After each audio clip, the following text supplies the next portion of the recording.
Hello, everybody. Today, I have a pleasure to introduce to you Chris Soprano. Chris Soprano running hybrid meetings within District 91 since the beginning of the possibility of it. Chris is an accountant by education. He started his career with giants such as KPMG and wealth management giant UBS. And then he moved to London and continued to market trading in bonds and derivatives. Then he went to bond trading platforms where he worked in project management as well, development and deployment. Chris at the time has his own consulting company where he advises in sales and marketing of web applications in industries such as e-commerce, e-assignment, and bond platforms. Now he is with us at Toastmasters, and I am thrilled to be able to work alongside Annelise Lepage, who will ask the first question to Chris. Welcome, Chris. Thank you for being with us tonight.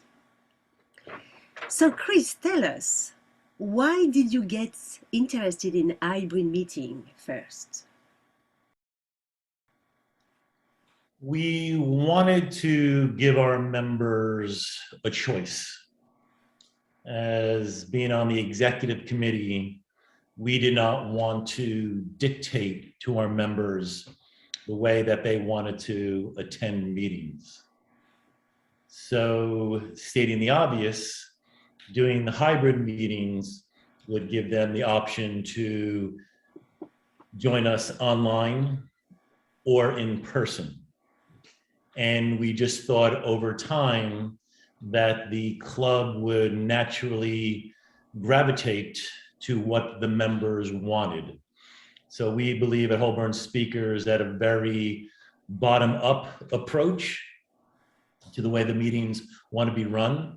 We didn't want it to be top-down from the executive committee dictating them to the way we should have our meetings.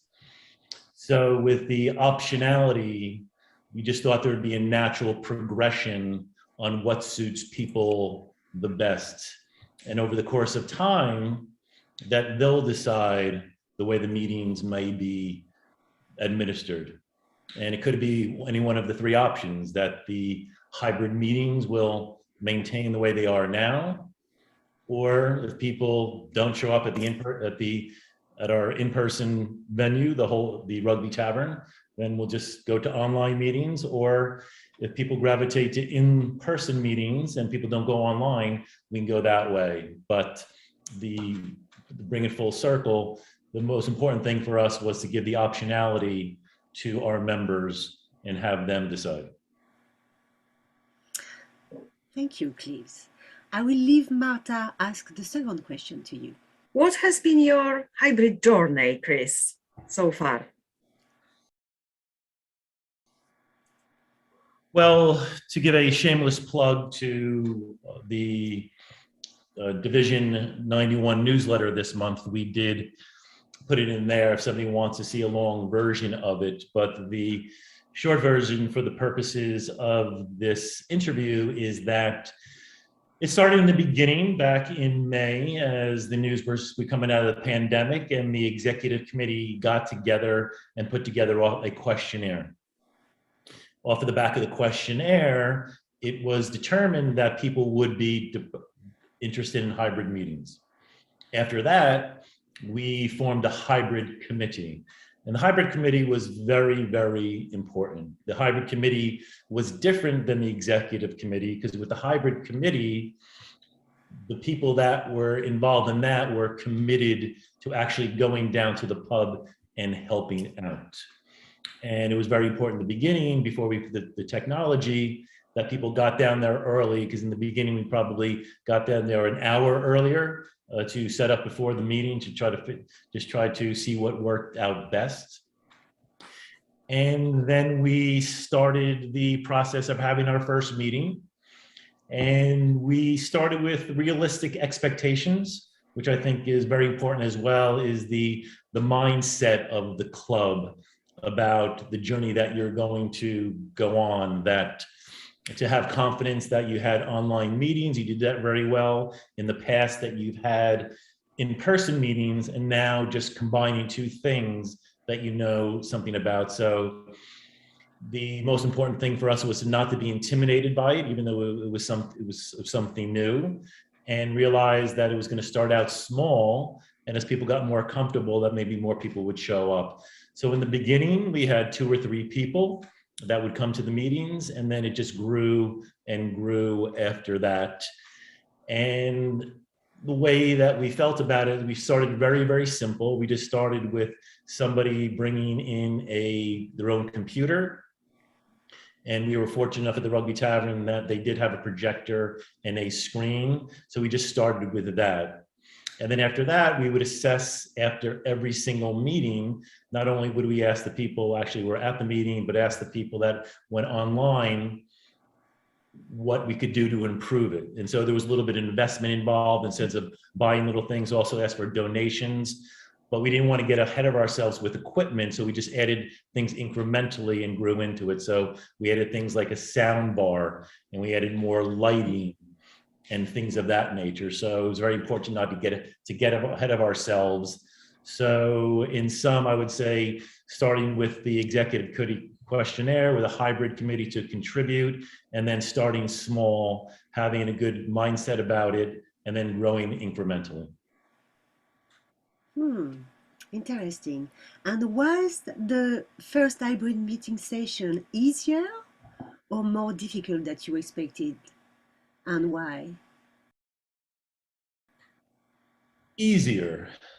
I think because I think it's human nature to build up things in your head, that you start something new and it could be difficult and it could be challenging. So again, it comes down to mindset, that personally, I was the first one that got there. And I said to myself, if nobody else shows up, then I'll have the attitude is that this will be like any other hybrid meeting, and I'll just sit in front of the computer and have a meeting like we've had for the last 18 months. And that would be the worst case scenario.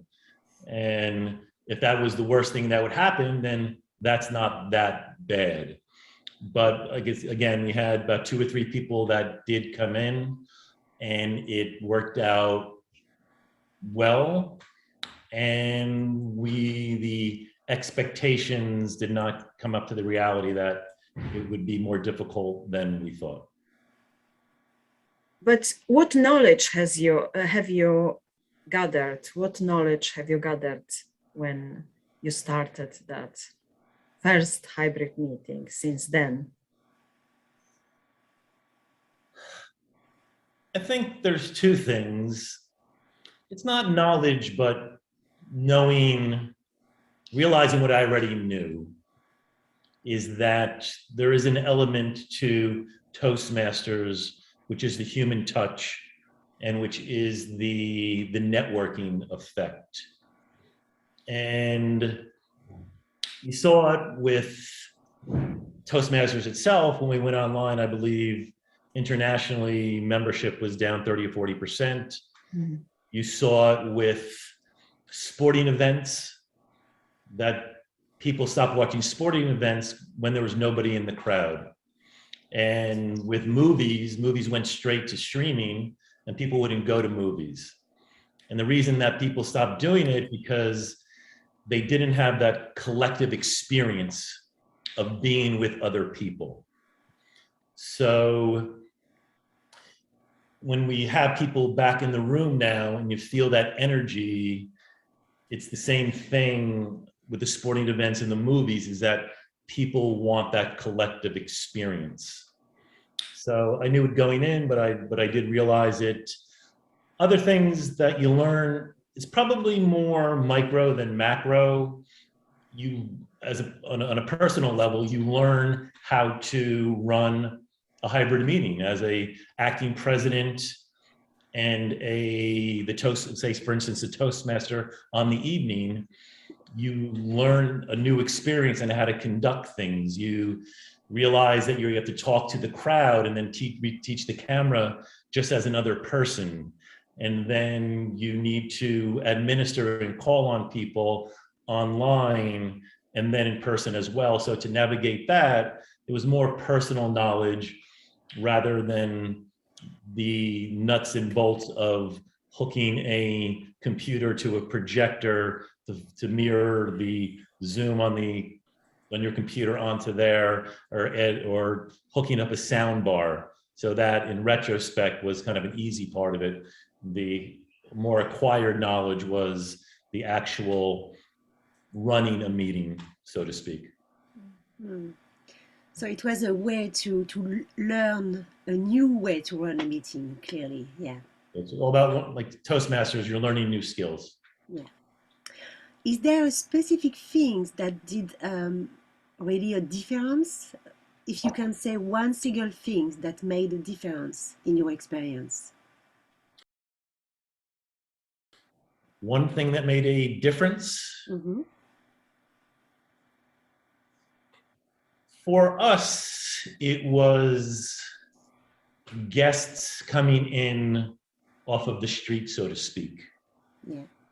So to go back to that experience and have people come in and then afterwards speaking to them, saying that the only reason that they came in was because we had an in-person option. And we've turned 3 guests into members that had walked in the old school fashion before we went online.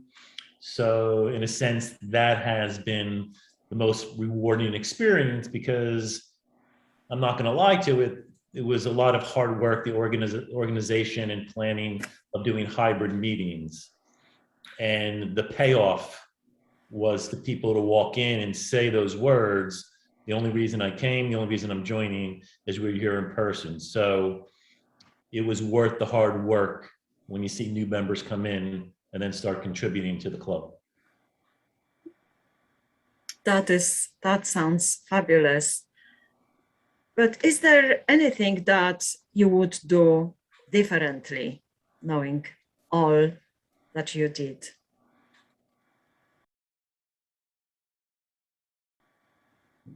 I think not in retrospect. I think now that we going forward, things we need to do more. So we kind of did it in the beginning, but we got away from asking the online people on a weekly basis what we could do to improve. Because now that there's more people in the room, and in some respects when you're running it, because I've been running for a lot of the meetings, it's a little bit draining to do everything. And so when you're done, you have guests that you want to get to. In our case, we all meet downstairs in the pub and there's drinks and food waiting. So we kind of wave goodbye to people and say, okay, we'll see you next week. And then we get down to the pub and we have our drinks and we discuss the in-person people, what we could improve. And it's starting to lean towards we're just making little improvements for the in-person experience and not being as cognizant to the online people, what we could do for them. So what I would do differently now is to ask more people what they think, or what we plan to do, which we should be doing more of, is doing questionnaires for people and saying, what could we do to improve the online experience, what we could do the in-person experience, what are your future plans on what you want to do. So in sum, I would say get more feedback from the online audience. I would do differently, and also do more questionnaires. What is one positive thing that hybrid meeting has brought that neither neither in person or online meeting can bring?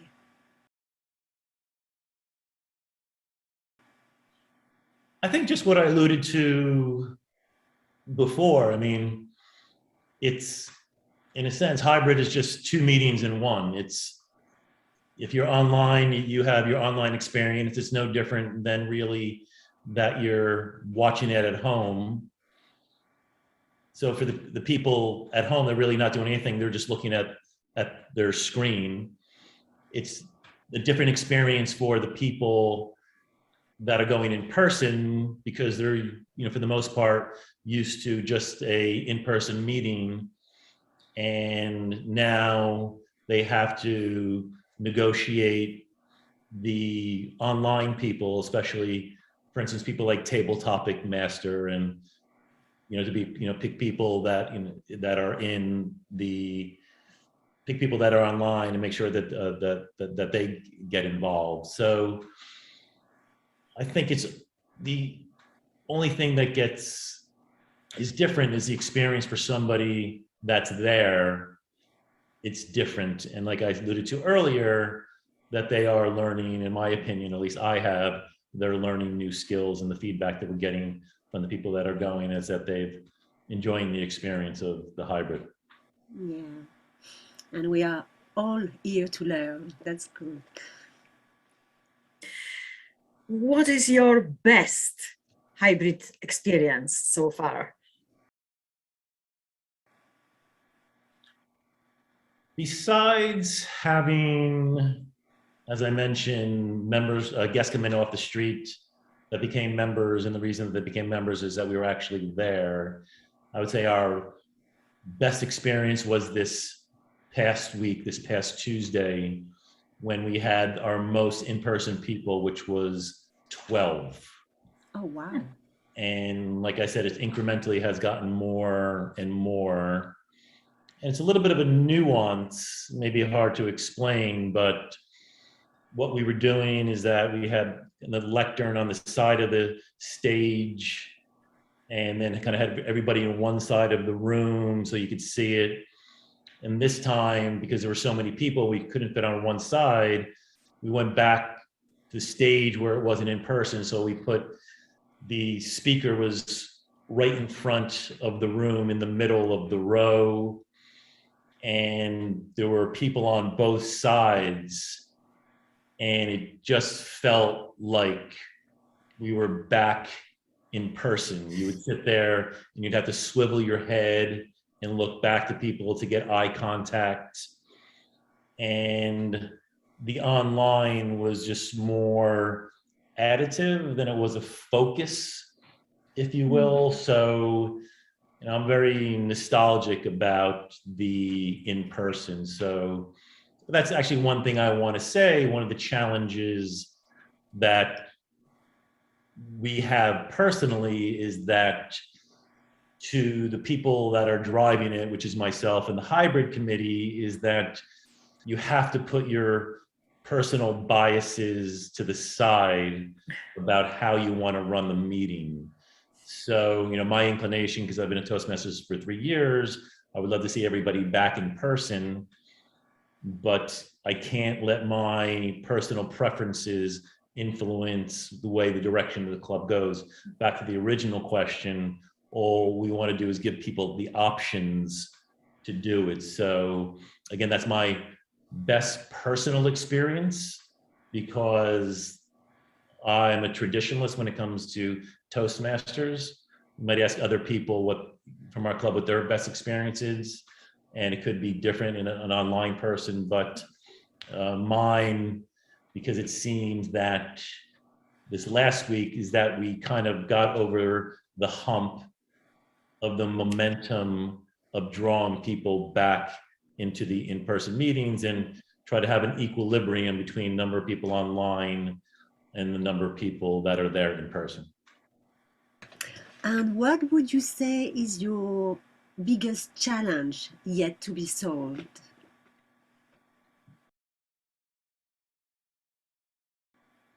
I think for us, again, it's very particular to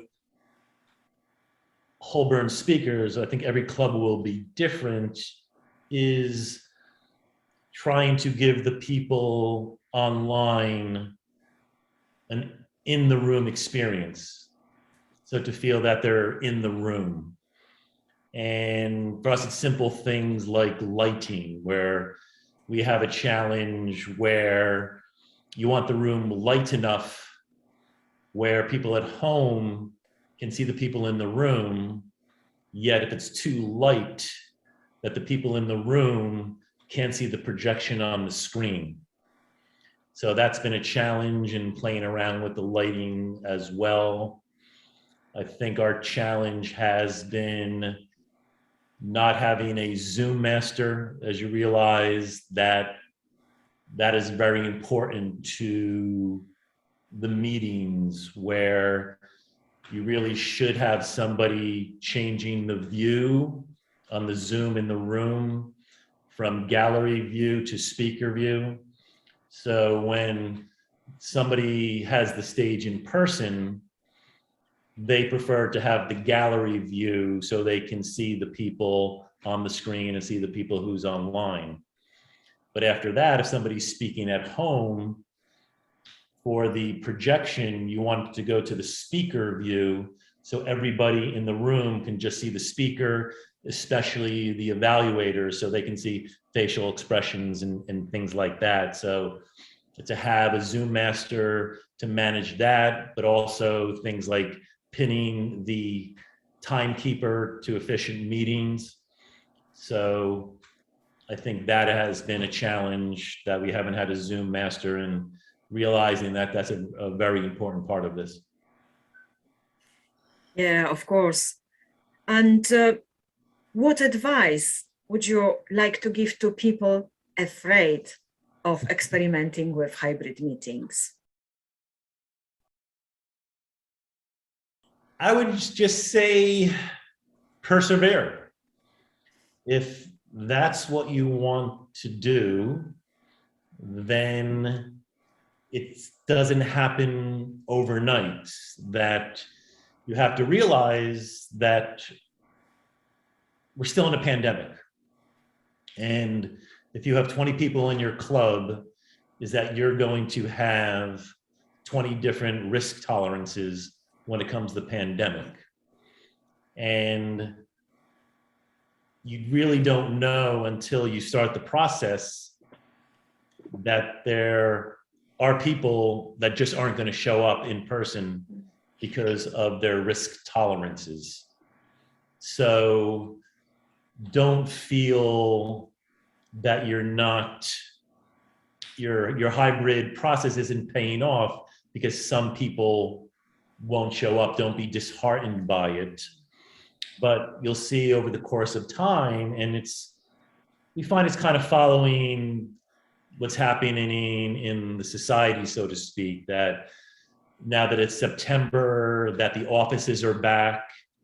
So people are coming back to work, and if they're coming back to work, they're getting more comfortable. And if they can go to work and sit next to somebody for, let's call it 3 days a week for 8 hours, that they feel comfortable sitting in a Toastmasters meeting for 2 hours. So persevere.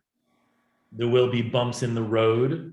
You're going to have problems with technology. Things aren't going to work. People aren't going to show up, just like regular meetings. But the way that it'll go like this, there'll be little bumps and little sags. But, you know, again, in our experience, that it's been paying off, and the energy in the room, the collective experience have been worth the hard work that we put in and planning. Sounds very promising, all that. Last question, maybe. So where are you now? What's next?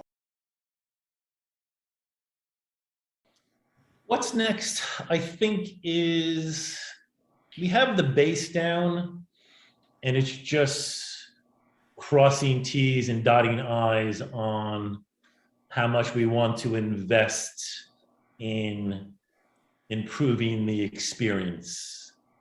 That do we want to buy a better projector or a large screen TV?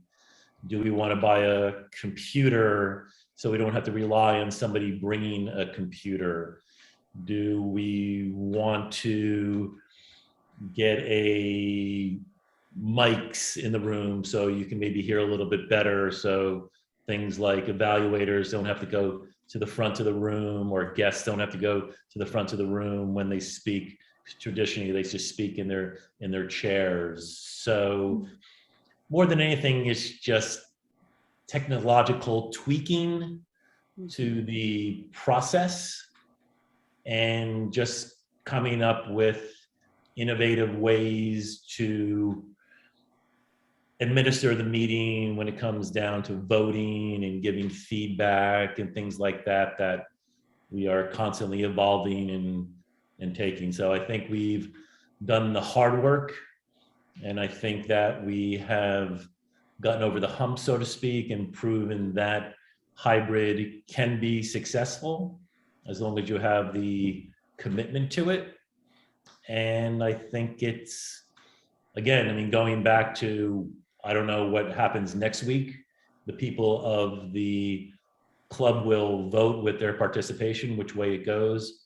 But for us, it seems that people are gravitating towards coming in person, and we are achieving our goal of being the best of both worlds, both online and in person. That is wonderful. Thank you so much, Chris, for taking part in our interview. And lots of good luck with hybrid meetings. Thank you, and thank you for allowing me to participate in this.